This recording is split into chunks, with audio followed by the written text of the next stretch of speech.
नमस्कार प्रिय विद्यार्थियों। आज की कक्षा में आपका फिर से बहुत बहुत स्वागत है। मैं सूर्य प्रकाश पारिक, असिस्टेंट प्रोफेसर हिंदी साहित्य, श्री शिवचरण माथुर राजकीय महाविद्यालय, आपका इस कक्षा में स्वागत करता हूं। बढ़ते हैं आज की इस कक्षा में आगे। जैसे कि पिछली कक्षा में हमने चर्चा की थी आदिकालीन साहित्य। ये कक्षा महत्वपूर्ण होगी हिंदी साहित्य की समस्त कक्षाओं के लिए। बीए पार्ट फर्स्ट की बात करें, सेकेंड में भी कुछ रूप से, थर्ड में भी, मतलब ज्ञान के रूप में सबके लिए आवश्यक है। बीए पार्ट फर्स्ट में आदिकालीन साहित्य का विशेष रूप से महत्व है, और एमए प्रीवियस में जो हिंदी साहित्य का इतिहास पढ़ते हैं उसके लिए महत्व है, और अन्य प्रतियोगी परीक्षाओं के लिए इसका काफ़ी महत्व होने वाला है। इसलिए इस कक्षा को ध्यानपूर्वक देखें। आदिकालीन साहित्य में जैसे हमने बात की थी कि जो 6 वर्गीकरण किए गए थे, कि आदिकालीन साहित्य की जो अलग अलग प्रवृत्तियाँ है उसके आधार पर 6 वर्गीकरण किए थे। उसमें इस प्रकार से थे। सिद्ध साहित्य सबसे पहले आता है, सिद्ध साहित्य। दूसरा नाथ साहित्य। तीसरा जैन साहित्य।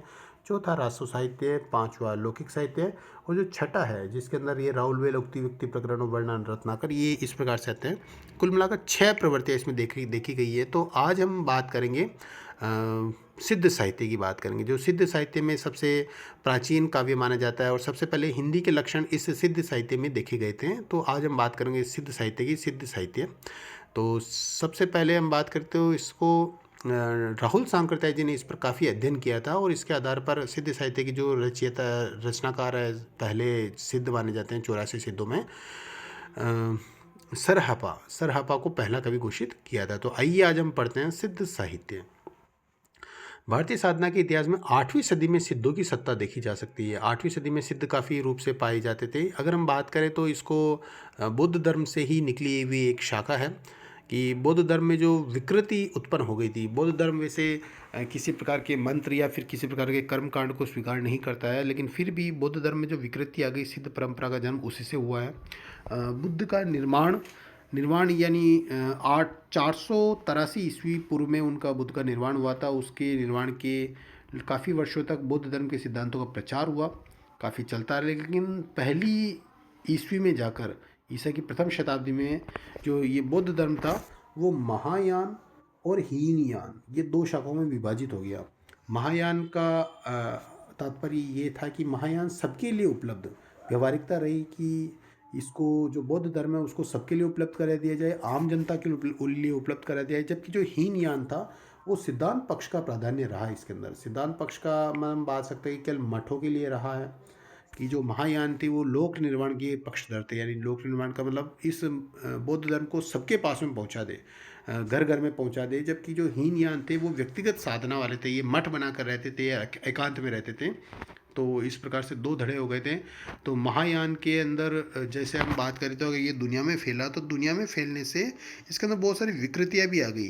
तो इस विकृतियों के चलते ही सहजयान आया। सहजयान से आगे चलता चलता सहजिया संप्रदाय आया, और ये सिद्ध साहित्य इसमें देखने को मिलता है। महायानियों ने मठों के और विहारों के निर्माण पर जोर दिया था, और इन्होंने स्त्रियों और गृहस्थों के लिए मोक्ष का द्वार खोल दिया। और जैसे स्त्रियों के लिए खोला तो इन्होंने अपनी योगनियाँ बनाना शुरू किया, और अधिक से अधिक लोग इसके ओर आकृष्ट होने लगे। तो जब स्वर्ण बढ़ा, सुंदरी बढ़ी, तो इसमें भ्रष्टाचार का प्रवेश भी हो गया। जादू टोना और मंत्राचार इसमें बढ़ने लगा। तो 7वीं सदी के आसपास मंत्रयान, ये जो मंत्रों का महत्व बढ़ने लगा, तो ये जो महायान था वो मंत्रयान बन गया। तो मंत्रयान से एक और उपयान निकला जिसे वज्रयान कहा जाता है, या जिसे सहजयान भी कहते थे। तो सहजयान को, इसको सहजिया संप्रदाय किया गया था। इसमें 5 तरह की प्रमुख पद्धतियाँ देखी गई, जिसको पंचमकार कहा गया। जिसमें क्या क्या था? मंत्र था, मंत्र का प्रयोग होने लगा। मद्य यानी मदिरा, शराब का काफ़ी प्रयोग हुआ। मैथुन यानी संभोग या फिर आसनों की जो पद्धतियाँ इसमें देखी गई। मांस, इसके अंदर मांस को भी वर्जित नहीं माना गया। और मुद्रा, ये कुल मिलाकर इस प्रकार से ये जो 5 पंचमकार थे वो इस सहजयान में या फिर वज्रयान में देखने को मिलने लगे। तो ये मूल आधार बन गए। वज्रयान में यौन संबंधों की स्वच्छंदता को बढ़ावा मिला, समाज पर दूषित प्रभाव पड़ा। इस प्रकार से बौद्धयान, महायान, मंत्रयान, वज्रयान आदि में विभक्त होता हुआ पतनोन्मुख होता गया, और अंत में चल के सिद्ध साहित्य की ओर बढ़ा। तंत्रों मंत्रों द्वारा सिद्धि चाहने वाले सिद्ध कहलाए। सिद्धों की अगर हम परिभाषा देखना चाहे तो जो सिद्धि चाहते थे तंत्र मंत्र द्वारा, उसे सिद्ध कहे। ये सिद्ध ही वज्रयानी या सहजयानी थे। वज्रयानी सिद्धों ने अपने मत प्रचार के लिए जो साहित्य लिखा वह आदिकालीन सिद्ध साहित्य कहलाता है। सिद्धों की संख्या 84 मानी गई है, जिसमें से 23 सिद्धों की रचनाएं उपलब्ध होती है। सभी ऐसा नहीं है कि जैसे 84 सिद्ध तो 84 सिद्ध नहीं मिलते हैं, 23 सिद्धों की रचनाएं देखने को मिलती है। प्रत्येक सिद्ध के नाम के पीछे पा शब्द जुड़ा हुआ है। जैसे सरह है तो सरह पा, तो जो सरहपा वो हिंदी के पहले सिद्ध भी माने जाते हैं, पहले कवि माने जाते हैं। उनका जो ग्रंथ है वो दोहा कोश है। अब इसमें आपको कंफ्यूज नहीं होना चाहिए कि भाई उन्होंने कोई रचना लिखी थी और जो प्रकाशित हुई थी, उन्होंने छुटकर दोहे लिखे थे, काफ़ी दोहे लिखे थे, जिसको राहुल सांकृत्यायन ने दोहा कोश में या फिर अपनी जो हिंदी काव्य आधारित है उसके अंदर उसको एकाकार किया था। उसके अलावा भी और भी कवि मिलते हैं जिस सिद्ध काव्य में शरहपा, लुईपा, डोंबीपा, कण्हपा, कुकुरीपा, मुंडिरपा, शांतिपा और आदि जो सिद्ध कवि है वो आदिकालीन सिद्ध साहित्य में अपना योगदान देते हैं। ये जो सिद्ध थे वो गृहस्थ जीवन पर बल देते हैं, तो इसके लिए स्त्री का सेवन संसार रूप विष से बचने के लिए था। तो सिद्ध साहित्य में भोग से निर्वाण की पद्धति देखने को मिलती है। तो इनों का जो सिद्धों का जो सिद्धांत पक्ष है वो सहज मार्ग भी कहलाया था। तो इसके अंदर हम इस प्रकार से काफ़ी देखते हैं। एक जो हम देखते हैं कि काफ़ी मंदिरों के बाहर यौन आकृतियों का चित्रण देखने को मिलता है, नग्न आकृतियाँ देखने को मिलती है, मूर्तियाँ देखने को मिलती है। तो वो इस सिद्ध साहित्य के फलस्वरूप ही काफ़ी प्रकाश में आ गया था। तो इस प्रकार से हम देखते हैं। तो प्रमुख जो सिद्ध है उनके हम नाम देख लेंगे। सबसे पहले हम बात करते हैं सरहपा। जो सरहपा ने दोहा कोश की रचना की थी वो 769 ईस्वी के अंदर इनका लगभग समय माना जाता है। इनको सरहपाद भी कहते हैं, राहुल वज्र भी कहा जाता है। इनकी 32 रचनाओं का उल्लेख है, लेकिन रचना कोई उपलब्ध नहीं होती, छोटे छोटे दोहे इनके प्राप्त होते हैं। फिर आगे चल के आते हैं कि शबरपा आते हैं, जो सरहपा के ही शिष्य हैं, शबरपा। इनकी रचना देखने को मिलती है चर्यापद, जो लगभग 780 ईस्वी के अंदर प्रकाशित होती है। प्रकाशित का क्या मतलब, माना जाता है कि 780 ईस्वी के लगभग इनकी रचना देखने को मिलती है। आगे चलते हैं हम, तो इनमें आगे चल के आते हैं लुईपा। लुईपा शबरपा के शिष्य थे। ये देखिए शिष्य परंपरा चल रही है। सबसे पहले सरहपा, सरहपा के शिष्य थे शबरपा, सबसे पहले थे सरहपा, सरहपा के आगे चल के शिष्य आते हैं शबरपा, और शबरपा के आगे चल के शिष्य आते हैं लुईपा। लुईपा ये आगे चल के शिष्य बनते हैं। ये शबरपा के शिष्य थे। धर्मपाल शासन में उड़ीसा के 84 सिद्धों में ऊंचा स्थान था इनका। इनके काव्य में रहस्य भाव की काफ़ी प्रधानता रही है। तो उड़ीसा के राजा जो थे दारिकपा और इनके मंत्री डेंगीपा इनके शिष्य हो गए थे। और इनकी रचना इस प्रकार का तरोवर पंच विड़ाल चंचल चिये पढ़ो काल दिहे करियू महासुव परिमाण लूर मर मर गुरु पुत्र अनाम। इस प्रकार से इनकी रचना हमें देखने को मिलती है। ये है लुईपा और काफ़ी ये विद्वान माने जाते हैं लुईपा। फिर आगे चल के आते हैं इनके जो सिद्ध काव्य में वो है, आगे चल के नाम लेते हैं हम, तो डोंबीपा। ये देखिए डोंबीपा, डोंबीपा ये मगध के क्षत्रिय वंश से थे। लगभग 840 ईस्वी में ये विद्यमान थे।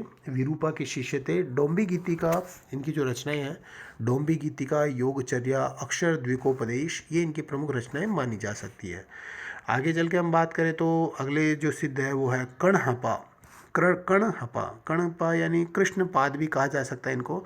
ये कर्नाटक के ब्राह्मण वंश से जुड़े माने जाते हैं। लगभग 820 ईस्वी का इनका समय है। ये जालंधर पा के शिष्य थे। इनके 74 ग्रंथ बताए जाते हैं। प्राप्त इनके ग्रंथ नहीं है, लेकिन माने जाते हैं कि इनके 74 ग्रंथ है। इसी ढंग से आगे हम चलते हैं तो कुकुरीपा। कुकुरीपा जिनके 16 ग्रंथ माने जाते हैं। कपिल वस्तु के ब्राह्मण कुल में इनका जन्म हुआ था। इनका योग साधना प्रदेश था, चर्यापद था, आदि रचनाएं देखने को मिलती है। भुसुकपा, शांतिपा, आदि मीनपा, ठीक है। ये बहुत सारे सिद्ध इनके अंदर आगे चलकर हमें देखने को मिलते हैं। तो आगे हम बढ़ते हैं तो सिद्ध साहित्य की विशेषताएं देखेंगे प्रमुख रूप से कि सिद्ध साहित्य की विशेषताएं क्या है। परीक्षा के अंदर आपके प्रश्न जो आता है वो विशेषताओं से संबंधित आते हैं।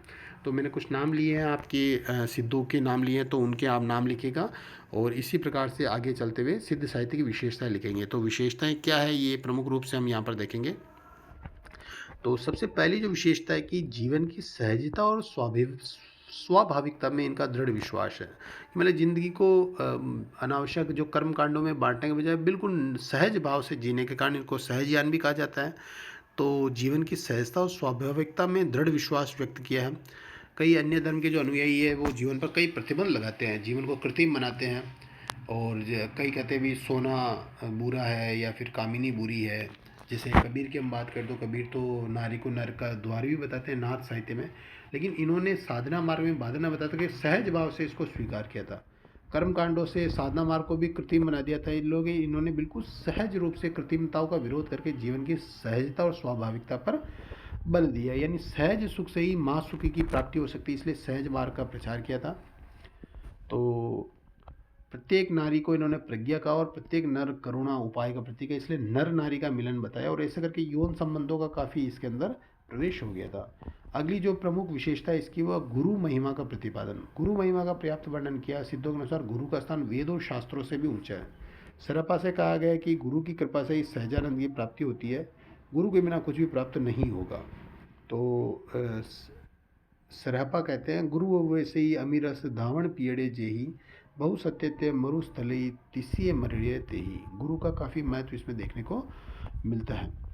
अगली जो विशेषता हम देखते हैं कि बाह्याडंबर और पाखंडों की कटु आलोचना करते हैं। उस समय ब्राह्मण धर्म या वैदिक धर्म काफ़ी प्रचलित था, तो बड़े कठोर ढंग से ये जो सिद्ध थे वो पाखंडों की आलोचना करते हैं। जैसे कि एक सरपा कहते हैं कि ब्राह्मण ब्रह्मा के मुख से पैदा हुए, तो अब भी वैसे पैदा होते जैसे अन्य लोग, तो फिर ब्राह्मणत्व कहाँ रहा।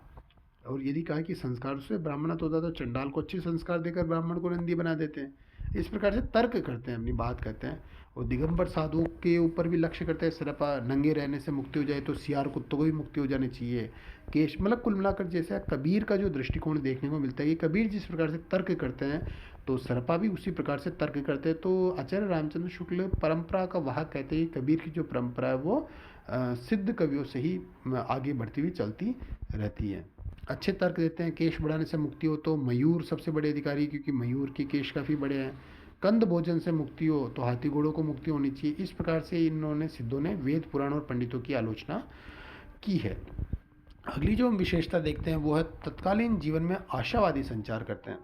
ये देखिए इसमें हजारी प्रसाद द्विवेदी सिद्धों का समर्थन करते हैं और मूल्यांकन करते हुए कहते हैं कि जो जनता नरेशों की स्वेच्छारिता पराजय या पतन से त्रस्त होकर निराशावाद के गर्त में गिरी हुई थी, उसके लिए इन सिद्धों की वाणी ने संजीवनी का कार्य किया। जीवन की भयानक वास्तविकता से अग्नि से निकालकर मनुष्य को महासुख के शीतल सरोवर में अवगाहन कराने का महत्वपूर्ण कार्य इन्होंने किया। लेकिन ये जो सहज रूप से जो मुक्ति करवाने का कार्य था, ये आगे चल के स्वेच्छाचार बढ़ गया, जिसका बुरा असर जरूर पड़ता है। आगे चल के इसकी जो विशेषता है वो है पांचवी विशेषता रहस्यात्मक अनुभूति। सिद्धों ने प्रज्ञा और उपाय, जैसे बताया ना, प्रज्ञा नारी को कहा गया और उपाय करुणा जो पुरुष को कहा गया था, इनका मिलन से जो महासुख का वर्णन है और विवेचन उसको अनेक रूपकों के माध्यम से किया। काफ़ी प्रतीक काम में लिए, जैसे नौका, वीणा, चूहा, हिरण आदि रूपकों का प्रयोग किया इन्होंने। रवि, शशि, कमल, कुलीश, प्राण आदि तांत्रिक शब्दों का प्रयोग भी देखने को मिलता है। तो एक तरह से एक रहस्यात्मक अनुभूति होती है कि ये कहना क्या चाहते हैं, कि थोड़ी रहस्यात्मक अनुभूति होती है, जिसका प्रयोग डॉक्टर धर्मवीर भारती अपने शोध ग्रंथ सिद्ध साहित्य में भी करते हैं। आगे चलते हैं। आगे विशेषता श्रृंगार और शांत रस। श्रृंगार भी देखने को मिलता है, क्योंकि नर और नारी का मिलन है तो श्रृंगार निश्चित तौर से होता ही है। और जो शांत रस है कि अंत में चलकर मनुष्य की शांति मोक्ष की प्राप्ति होती है, तो शांत और श्रृंगार दोनों का प्रयोग देखने को मिलता है। अगली विशेषता है सिद्धों की जन भाषा का प्रयोग है। देखिए जो ब्राह्मण धर्म था या फिर वैदिक जो काव्य था वो संस्कृत में लिखा गया था, लेकिन इन्होंने जो सामान्य आम लोगों के बीच में गए और आम जन भाषा का प्रयोग इन्होंने करते हैं। सिद्धों की रचना में संस्कृत या अपभ्रंश मिश्रित देशी भाषा का प्रयोग मिलता है। डॉक्टर राम कुमार वर्मा इनकी भाषा को जन समुदाय की भाषा मानते हैं। एक और विशेषता इसमें आती है कि सिद्धों की भाषा को हरिप्रसाद शास्त्री ने संध्या भाषा का है। संध्या भाषा भी कहा जा सकता है कि सांझ के समय जैसे कि अस्पष्ट हो जाती है चीज़ें, उसी प्रकार से ये जो भाषा कुछ अस्पष्ट अर्थबोध देती है और कुछ अस्पष्ट सी है, इसी कारण से इसको संध्या भाषा भी कहा गया है। तो इसको संध्या भाषा अपने आप में एक विशेषता है। ये देखिए छंदों का प्रयोग एक विशेषता बताई गई है कि कौन कौन से छंदों का प्रयोग हुआ है, जिसमें दोहा, चौपाई आदि लोकप्रिय छंद भी प्रयोग हुए हैं। सिद्धों के लिए दोहा बहुत ही प्रिय छंद रहा है। जैसे दोहा कोश ही लिखा है सरपा ने, तो कभी कभी सोहटा और छप्पई भी देखने को मिलते हैं। और आदि रूप की प्रमाणिक सामग्री, ये सिद्ध साहित्य का महत्व है कि ये मतलब मिलता है, साहित्य मिलता है। सरपाद ने लिखा है जो काफ़ी मिलता है साहित्य। और चारणकालीन साहित्य तो हो सकता है कि राजनीतिक जीवन के प्रति चाहे, लेकिन लोक जीवन अगर देखना हो तो वो सिद्ध साहित्य में देखने को मिल सकता है। तो इस प्रकार से ये सिद्ध साहित्य की विशेषता हमें देखने को मिलती है। तो आज की कक्षा इतनी ही। सिद्ध साहित्य के विषय में अगर आपको कोई भी प्रश्न हो, कोई शंका हो, तो आप मुझे इस वीडियो के कमेंट बॉक्स में लिख सकते हैं, कोई व्यक्तिगत मैसेज भी कर सकते हैं और आपकी समस्याओं का समाधान किया जाएगा। महत्वपूर्ण नोट्स बनाइएगा, विशेषताओं के हिसाब से ये एक प्रश्न परीक्षा के हिसाब से काफ़ी महत्वपूर्ण है, इसको देखिएगा, पढ़िएगा।